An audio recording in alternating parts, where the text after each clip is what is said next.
6 o'clock on a Friday morning. Hey everybody, thanks for joining us. Virginia Shaw here. Jason Martinez here, and a beautiful sunrise behind us. Megan, it's going to be lots of sun. Get the sunglasses out for the weekend. Yeah, get the sunscreen ready as well. Yeah, lots of sunshine in the forecast, not only today, but straight through the weekend. That dome of warm air we've been talking about all week long, it is arriving today. I mean, yesterday was warmer. All the cold air, all the way up there into Canada. So we're going to be seeing those warm temperatures get even warmer as we head into this weekend.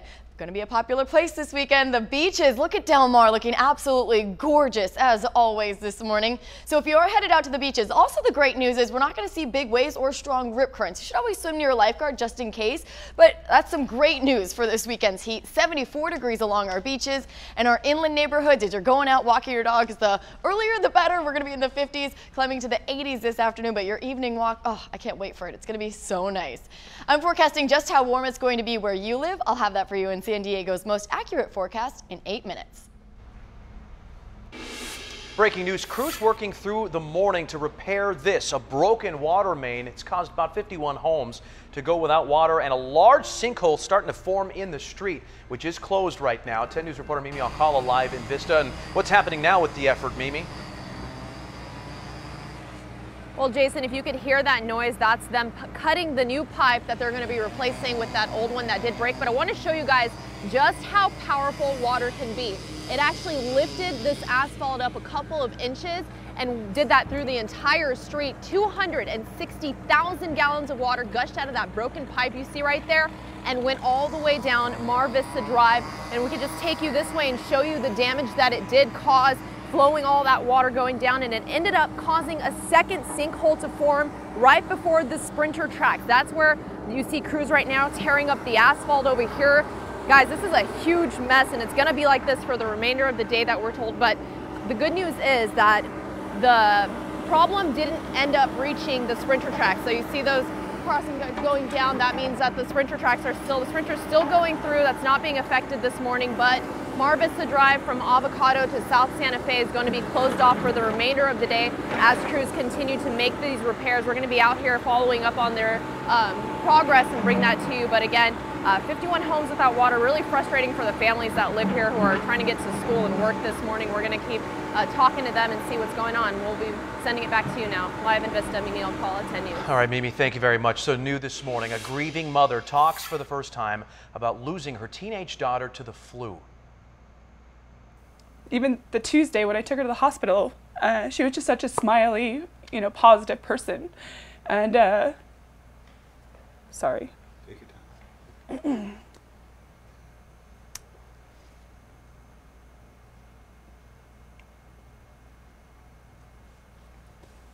She was the type of kid that would just go and help a stranger. So heartbreaking. 10 News reporter Jared Aaron shows us how Jennifer Wood's mother is trying to keep her daughter's legacy alive.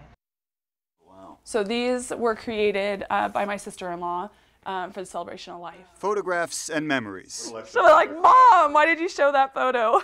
Messages from friends. Jen, you were such an amazing person with the best attitude. For a girl who never stopped smiling. Even as a newborn, there's the smile. Yep. Even at the very end. The last video I have of her is in the hospital, and she's still sitting there getting a breathing treatment, giving her a thumbs up and smiling, and that's what everybody remembers. Remembers. Past tense. You were so bubbly and so loving, and I miss you so much. Because Jennifer Wood, the 14-year-old with the infectious smile, She lit up a room when she would walk in. died from the flu on April 6th. She became sick with the flu on a Tuesday, and she passed away Thursday morning. Her mother hasn't even touched her bedroom, where cheer medals hang on the wall next to horse decorations, the combination of Jennifer's teenage dreams. Cheerleading, dance, gymnastics, 4-H or FFA, that's all the things that Jennifer was involved in. And all the things her mother still wants to support.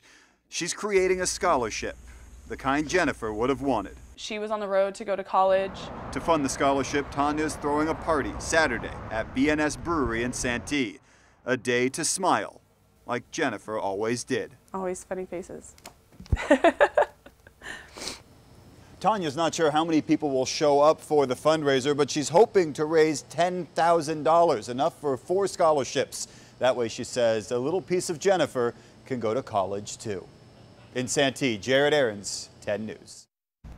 The scholarship fundraiser runs from noon to 4. If you can't make that, there's also a GoFundMe page. We put a link to that on our website.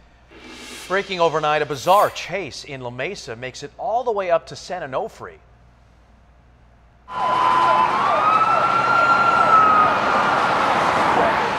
Our 10 News breaking news tracker first on the scene as the chase passed 1:30 last night. La Mesa police trying to pull over a possible drunk driver, but he sped off. That chase went on, going as fast as 120 miles per hour. And then when they got to the San Onofre Border Patrol checkpoint, CHP threw out a roadblock, rammed his car and took him into custody. Officers tested the driver for DUI, but they also found a fake skull and similar items in his car. Happening today, students are heading back to Rancho Bernardo High School the morning after a lockdown. Students found a note in a bathroom that read, see it there, at 1:10, a white boy is going to shoot up the school. Several students shared that note on social media. The school immediately called police, put the high school and Bernardo Heights Middle as a precaution on lockdown. You go through all the scenarios in your head and you're like, this could possibly be my last day, and you would just start freaking out. Police say they also found a threatening note on Snapchat. It showed 3 18-year-old students with airsoft guns. Police questioned 2 of them, then released them to their parents, but they arrested the 3rd student and a 16-year-old student for sharing those posts.